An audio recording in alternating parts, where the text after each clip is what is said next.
16 तारीख को बहुत सारे परिवर्तन के योग बन रहे हैं। सबसे बड़ा परिवर्तन तो यह है, सुबह सुबह सूर्योदय से पहले जो है सूर्य परिवर्तन की तरफ गए हैं।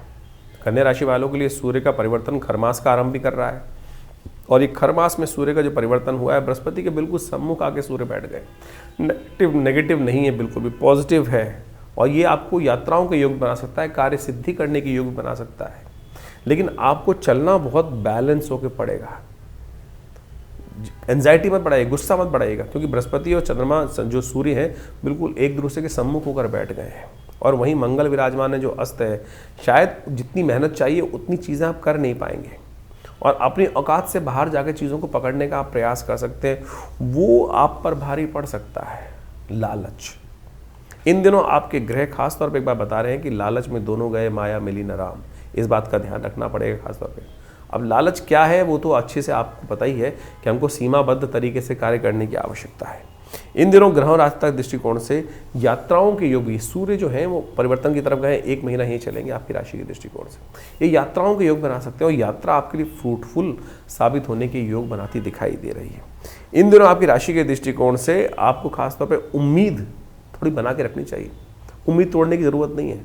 उम्मीद वालों की जो सपने देखते हैं ना, उनके ही सपने साकार होते हैं, इस बात का हमें ध्यान रखना चाहिए। लेकिन स्पीड जो है उसको हमें बैलेंस करना पड़ेगा। खरमास है, खरमास में क्या होता है कि जो सूर्य के जो घोड़े हैं कथा के अनुसार से, वो भी थोड़े हल्के पड़ जाते हैं, उनकी शक्ति क्षीण हो जाती है थोड़ी थोड़ी चलते चलते। तो क्या होता है कि उनकी स्पीड थोड़ी कम हो जाती है। तो आपको इस वक्त आवश्यकता है कि सोच समझ कर चीज़ों को चलाने की आवश्यकता है। बहुत तेज़ गति से चलने से निकल जाओगे, देख नहीं पाओगे।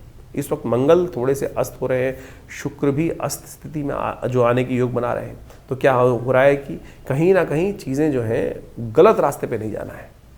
सूर्य आपके दशम भाव को भी देख रहे हैं, और वो कहीं ना कहीं मंगल के अस्त और शुक्र के अस्त के योग बनने वाले जो हैं वो कहीं ना कहीं गलत कालों के गलत नतीजे दे सकते हैं।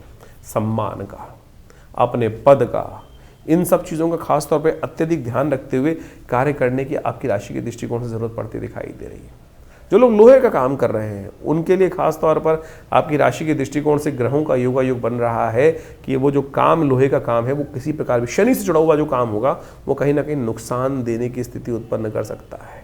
इस बात का ध्यान रखें। जो कपड़े का काम है, कहीं ना कहीं चांदी का काम है, सूर्य जो शुक्र संबंधित काम है, वो कहीं ना कहीं आपके लिए लाभ की स्थिति उत्पन्न करते दिखाई दे रहे हैं। इस वक्त आपकी राशि में इस प्रकार का योग बनता दिखाई दे रहा है। तो उपाय के तौर पर क्या किया जाए? उपाय के तौर पर आपकी राशि के दृष्टिकोण से सबसे श्रेष्ठ जो उपाय रहेगा वो विशेष तौर पर एक काम करने का प्रयास कीजिए। अपने माथे पर हल्दी का टीका अवश्य लगा के प्रयास करें।